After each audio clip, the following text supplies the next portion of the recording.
रख हौसला वो मंजर भी आएगा, रख हौसला वो मंजर भी आएगा और प्यासे के पास समंदर भी आएगा। थक कर ना बैठ ए मंजिल के मुसाफिर, मंजिल भी मिलेगी और जीने का मज़ा भी आएगा। आज शायद यही जो शायरी हम अभी बोले, शायद इन पे चरितार्थ होता हुआ दिख रहा है। इसलिए दिख रहा है कि इनका जो हौसला था कहें तो एवरेस्ट को फतह करने का, शायद वो हौसला आज टूट गया है। क्या सही बोले या गलत बोले? थोड़ा सा डिसअपॉइंटमेंट है, बट उम्मीद है मुझे कि एक दिन ज़रूर एवरेस्ट होगा और बिहार से कोई बेटी कभी ना कभी ज़रूर चढ़ेगी। आपका अब जो नेक्स्ट प्लानिंग है वो तो अब यूरोप कंट्री अब जा रही है, एवरेस्ट पे चढ़ने का फिर मौका मिलेगा या नहीं? 2023 में नेक्स्ट अपॉर्चुनिटी मुझे मिलेगा 2023 में। इसमें एक्चुअली एवरेस्ट का डेट टाइम बहुत फिक्स होता है। मई में ही इसका फाइनल सबमिट होता है, 10 दिन 15 दिन के लिए विंडो खुलता है, तो उसी में आप सबमिट कर सकते हैं। तो ये टाइम के कारण ही मेरा एवरेस्ट इस बार फ्लॉप। उम्मीद है कि 2023 में एवरेस्ट के लिए भी प्लानिंग होगा। मुश्किल तो बहुत है, लेकिन आपने जो अभी मोटिवेशनल लाइन अभी बोला तो मुझे लगता है कि मुझे और मोटिवेट होने की ज़रूरत है। तो देखिए, ये है बिहार की हकीकत और बिहार में जो प्रतिभा को कुचला जा रहा है। आमतौर पे हम आपको, यकीनन ये मेरा प्रयास रहता है, हम आपको कल लखीसराय से भी दिखाए, हमारे साथ मिताली प्रसाद है, इनसे भी बात कराए। तमाम ऐसे बिहार में जो ये मिताली प्रसाद भी अभी बोले कि बिहार में टैलेंट का, प्रतिभा का बोले तो कमी नहीं है, लेकिन आमतौर पे सरकार के द्वारा तमाम प्रतिभाओं को कुचला जा रहा है। देखिए कब तक कुचला जाता रहेगा, इसका तो शायद हमें भी अनुभव नहीं है और शायद इनको भी अनुभव नहीं होगा। देखिए, ये आप लोगों को भी डिसाइड करना है और आप लोगों को भी इनकी आवाज़ को शायद मुख्यमंत्री जी से नहीं हो पाया हो तो प्रधानमंत्री जी तक पहुंचाइए, ताकि बिहार की एक बेटी एवरेस्ट को फिर 2023 में फतह कर पाए। आप देख रहे हैं राजधानी एक्सप्रेस, मैं हूं रोशन राज। धन्यवाद।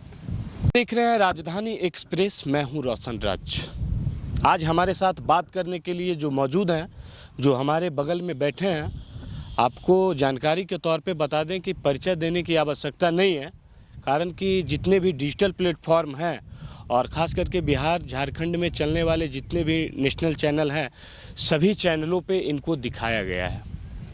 इनका नाम जानकारी के तौर पे आपको बता दें कि मिताली प्रसाद है और ये कतरी सराय के मायापुर गांव की रहने वाली है।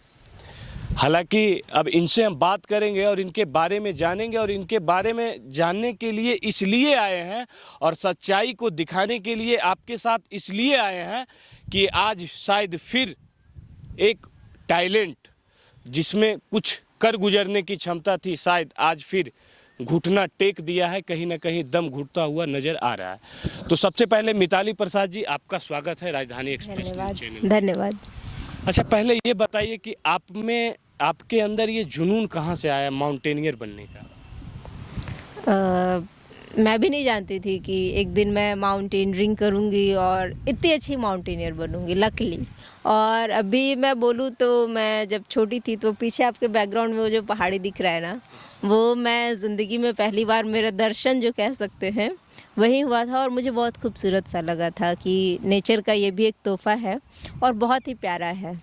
तो उसके बाद फिर वो चीज़ें तो कब यादें धुंधली होती चली गईं, और लेकिन फिर 2013 में मुझे बेसिक कोर्स करने का अपॉर्चुनिटी मिला और वहाँ पे मेरे ट्रेनर मुझे बहुत बूस्ट किए। उनको मेरी स्ट्रेंथ, स्टेमिना और फिज़िक और जो मतलब क्यूरियोसिटी जो मेरी थी वो उन्हें बहुत अच्छी लगी, तो उन्होंने मुझे आगे बढ़ने के लिए सजेस्ट किया।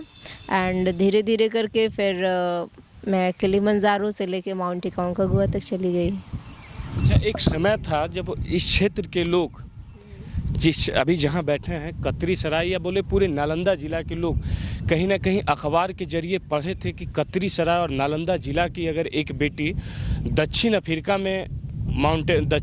के कोई पहाड़ पे चढ़ी है और वहाँ से कहीं ना कहीं लोगों के अंदर एक एक्सपीरियंस जागा था, कहीं ना कहीं लोगों में उत्साह जो है वो देखा गया। लेकिन क्या आज लग रहा है कि कतरी सराय के लोगों का उत्साह जो है कहीं ना कहीं दब गया?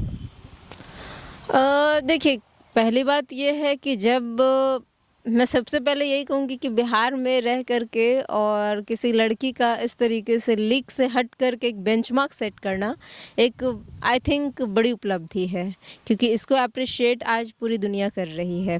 तो मुझे लगता है कि जो हमारे क्षेत्र के लोग हैं या फिर विशेष करके लड़कियां हैं, तो ये बात अलग है कि आज मैं एवरेस्ट के लिए अनसक्सेसफुल रही, मैंने कोशिश किया, मैं हार गई, लेकिन फिर भी जो मेरी स्टोरी है, स्ट्रगल है या फिर एक तरीके से कहें तो सक्सेस है, तो उससे काफ़ी कुछ यहाँ के लोगों को सीखने का और इनफैक्ट पूरे बिहार को सीखने का मौका मिला। अभी एक चीज़ एक शब्द आपने अभी बोला कि शायद हम अनसक्सेस रहे और हार गए। सवाल बहुत छोटा है, लोगों को ये भी जानना चाहिए कि आखिर आप हार गए तो क्यों हार गए? हारने का वजह क्या था? देखिए, मेरे टारगेट में 7 समिट है, तो 2 समिट हमने किया। माउंट किलिमंजारो अफ्रीका की सबसे ऊंची चोटी, माउंट एकोंकागुआ जो कि दक्षिणी अमेरिका की सबसे ऊंची चोटी है और उसको सेकेंड एवरेस्ट के नाम से भी जानते हैं। अब इसके बाद मेरी प्लानिंग थी कि मैं माउंट एवरेस्ट करूं, और एक्चुअली मैं एवरेस्ट मेरे दिमाग में 2013 से ही था, लेकिन उस टाइम तक शायद मैं उतनी मैच्योर नहीं हो पाई थी या फिर उतना कुछ लर्न नहीं कर पाई थी, इसलिए बहुत सारा नॉलेज नहीं था उस हिसाब से एवरेस्ट के लिए। तो लेकिन पिछले कुछ टाइम से मैं लगातार जो कोशिश कर रही हूँ, तो इस जो 3rd समिट में जो मेरा एवरेस्ट था उसके लिए मैंने काफ़ी लेवल तक मेहनत किया, लेकिन बिहार में रह करके इस चीज़ को करना, क्योंकि एवरेस्ट की हाइट है ही है डिफ़िकल्टी भरी, और वहाँ का वेदर भी बहुत हमारे लिए मतलब फ्रेंडली नहीं होता है, लेकिन उससे कहीं ज़्यादा टफ़ है कि उससे भी ऊंचा मेरा इधर पैसों का पहाड़ है, जिसको चढ़ना मेरे लिए टफ हो गया, और लगभग मैं थी ही, करीब थी मैं। तो जैसा कि आप सुन रहे थे, एक चीज़ ये लास्ट में बोले कि सबसे टफ जो है ये एवरेस्ट को भी फतह कर सकती थी, लेकिन इनके लिए एवरेस्ट से ज़्यादा ऊंचा इनको पैसों का पहाड़ दिखा। कहीं ना कहीं एक मिडिल क्लास फैमिली से बिलोंग करते हैं और इनके पिताजी गांव में रहकर कहीं ना खेती बाड़ी करते हैं, लीज पे लेके फार्मिंग वगैरह करते हैं। तो इनके पिताजी एक मिडिल क्लास फैमिली से आते हैं, और मिडिल क्लास फैमिली के लिए ये समस्या यकीनन हमेशा आता है। पहला चीज़, प्रधानमंत्री का जो स्टेट देखते होंगे, कहीं भी पेट्रोल पंप वगैरह पे देखते होंगे, बेटी बचाओ और बेटी पढ़ाओ। शायद आज बेटी बच भी गई और बेटी पढ़ भी गई, लेकिन जब बारी आई बेटी को कुछ कर गुजरने की, तो शायद इनका जो टैलेंट था, शायद जिस एवरेस्ट को ये फतह करना चाहती थी, शायद उस एवरेस्ट से पहले ये पैसों से हार गई। सरकार के द्वारा इन्हें कोई प्रोत्साहन नहीं मिला। क्या सरकार के द्वारा आपको कोई प्रोत्साहन मिला? सरकार के स्तर पे मैंने हर संभव प्रयास किया, जैसे कि जितने भी अधिकारी इससे कनेक्टेड थे, रिलेटेड थे, सभी को मैंने पत्र लिखा, और तकरीबन 2016 से मैं राइट कर रही हूँ हमारे माननीय मुख्यमंत्री जी को, और इसी बार मैं रिसेंट में उनको हैंड टू हैंड दे करके भी आई हूँ अपना लेटर। और इसके अलावा मैंने जनता दरबार में भी अप्लाई किया है, बट अभी तक उधर से कॉल नहीं आया है। काफ़ी टाइम हो गया अप्लाई किए हुए, बट मैं भी वही वेट कर रही हूँ, शायद कभी कॉल आ जाए। तो अभी तक कोई सपोर्ट। आपको ये बता दें कि पिछले 5 अप्रैल को मुख्यमंत्री जी का प्रोग्राम इनके गृह प्रखंड में कतरी सराय में था, जो कतरी सराय के बादी में था। मुख्यमंत्री जी से मिलने के लिए भी आई थी, और शायद मुख्यमंत्री जी को इन्होंने अपना आवेदन सौंपा। मुख्यमंत्री जी का जनता दरबार कार्यक्रम जो सोमवार को लगता है, उस जनता दरबार में भी अपना फरियाद लेकर पहुंच चुकी है, और यहाँ तक नहीं, विधान परिषद में भी, बिहार विधान परिषद में भी इनके लिए आवाज़ उठाया जा चुका है। लेकिन सफलता क्या मिला, इनको बेनिफिट क्या मिला, वो आज हमारे सामने है, और ये बात यही बताएं। अच्छा, विधान परिषद में जो आवाज़ उठाया गया, इससे आपको क्या बेनिफिट मिला? मुझे तो अभी तक कुछ नहीं मिला है, लेकिन ऐसा कहा जाता है, मुझे बहुत ज़्यादा टेक्निकली नहीं मालूम है, लेकिन यही कहा जाता है कि वो एक रिकॉर्ड में चला जाता है कि हाँ कोई लड़की है। अब जैसे मान लीजिए हम एक आम पब्लिक हैं, अब हमारी बात माननीय मुख्यमंत्री जी तक पहुंच रही है या सरकार तक पहुंच रही है या नहीं पहुंच रही है, तो एक कह सकते हैं कि हाँ, अभी कह सकते हैं ऑन रिकॉर्ड गवर्नमेंट के पास है। अब गवर्नमेंट उस पर कब एक्शन लेती है, बस ये पता नहीं है। आपको बता दें कि जिस विधान परिषद में इनके लिए आवाज़ उठाया गया, 243 विधानसभा है बिहार में। पहला चीज़, बिहार में 243 विधानसभा है। और विधान परिषद की बात करें तो स्नातक कोर के हैं, फिर जो पंचायती राज से चुने हुए एमएलसी जाते हैं, और तमाम ऐसे जो एमएलसी हैं, शिक्षक संघ के जो एमएलसी जाते हैं, इन तमाम लोगों को अगर जोड़ दिया जाए तो बिहार में लगभग संख्या की बात करें, संख्या बल ये लगभग 500 के करीब पहुंच जाएगा। अगर 1-1 लाख रुपया भी शायद इनको मदद कर देते तो आज ये एवरेस्ट की चोटी पे पहुंचने के लिए शायद आज हिंदुस्तान का झंडा लेकर खड़ी होती। क्या गलत बोल रहे हैं या सही बोल रहे हैं? 1-1 लाख तो आपने बहुत ज़्यादा कैलकुलेट कर दिया। मतलब अगर 10,000 भी हो जाता तो शायद हो जाता, बहुत ईजिली हो जाता। यही नेताजी जब बिहार में चुनाव होता है तो चुनाव में आप लोग यकीनन देखे होंगे, बिहार में पंचायती राज की चुनाव की बात कर रहे हैं कि पैसों को पानी की तरह बहाया जाता है। जब यही विधानसभा का चुनाव होगा तो पैसों को पानी की तरह बहाया जाएगा। जब चुनाव होगा तो चुनाव में नेताजी का बड़ा बड़ा भाषण होगा। भाषण में कहीं ना कहीं बेटी बचाओ बेटी पढ़ाओ, जब तक मुनिया बढ़ती जाए तब तक मुनिया पढ़ती जाए, इस ढंग के तमाम स्लोगन आपको सुनने को मिलते होंगे। लेकिन ज़मीनी हकीकत क्या है वो मिताली प्रसाद बता रही हैं कि ये एवरेस्ट पे चढ़ने के लिए इच्छुक थी और शायद इनके अंदर जज्बा था। एक लड़की होते हुए भी इनके अंदर जज्बा था कि ये हिंदुस्तान का झंडा लेकर एवरेस्ट की सबसे ऊंची चोटी पर जाकर हिंदुस्तान का तिरंगा झंडा फहरा कर आती, और शायद जो इनका तमन्ना था, इनका जो अरमान था, आज पैसे के लिए दफन हो गया। क्या सही बोल रहे हैं या गलत? नहीं, इसमें देखिए 2-3 चीज़ें थी। जैसे कि एक तो अगर एवरेस्ट होता तो बिहार से कोई पहले सिविलियन डॉक्टर निकल के आती, मतलब एक बहुत बड़ी बात है। और ऊपर से क्या है ना कि अपने यहाँ क्या है, अगर भाई बहन हो या अंकल आंटी हो तो क्या डॉक्टर हो गए, इंजीनियर हो गए, आईएएस हो गए, प्रोफेसर हो गए, टीचर हो गए, तो कभी सुना नहीं कि माउंटेनियर हैं या क्लाइंबर हैं। ये सारी चीज़ें कभी सुना नहीं। और बिहार में जो स्पोर्ट्स की कंडीशन है उन सब को देखते हुए एक्चुअली में जो, जैसे मैंने आपको शुरू में बताया कि मेरा कुछ पैसे के कारण रुक गया, मेरा सीएसआर फंड चला गया, तो ये जो सीएसआर फंड था सिर्फ मेरे लिए नहीं गेट ओपन हुआ।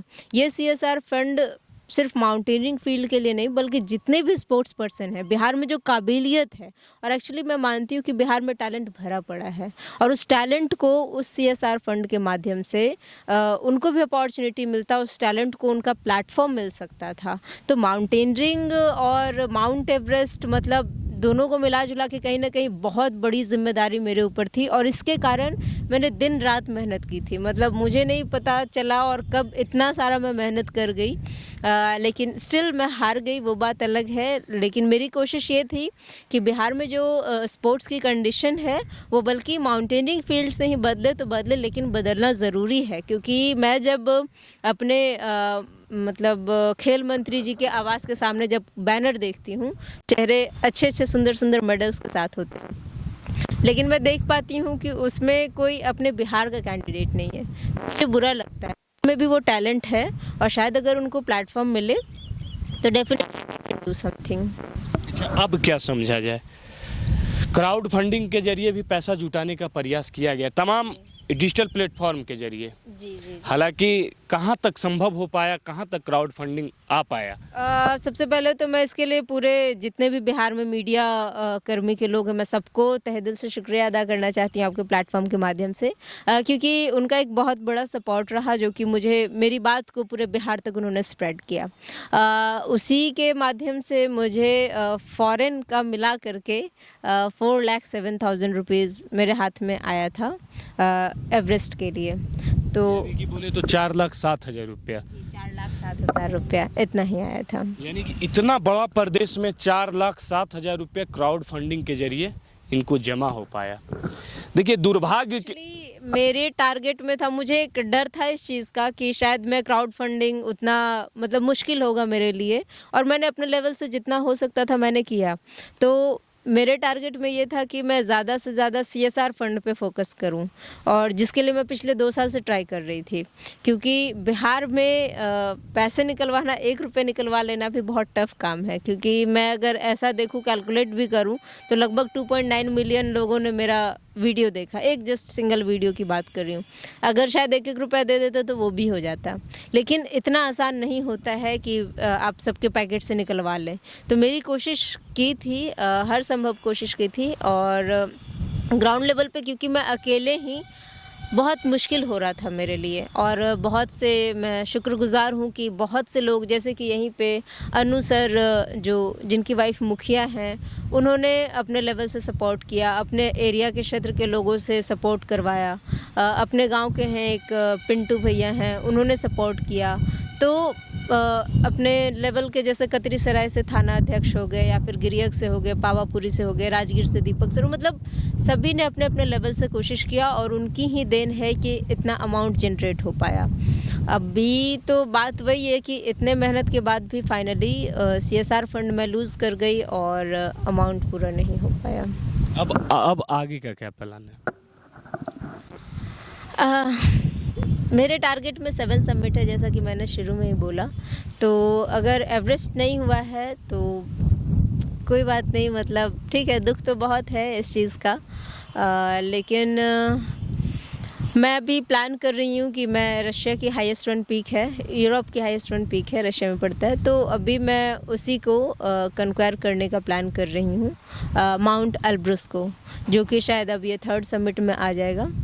और अभी बस वही कोशिश कर रही हूँ वीज़ा वगैरह मिल जाए जल्दी से, क्योंकि अभी इतना कम टाइम बचा कि मैं कुछ और कर नहीं सकती, और इतना कम फंड रेज हुआ है कि उसमें मैं कुछ ज़्यादा सोच भी नहीं सकती अब इस प्रॉब्लम के साथ। और मैं एवरेस्ट के लिए एक्चुअली 5 लाख लोन भी अरेंज करी थी, क्योंकि मैं किसी भी कीमत पे उसको छोड़ना नहीं चाह रही थी, लेकिन फिर भी हाथ से चला गया।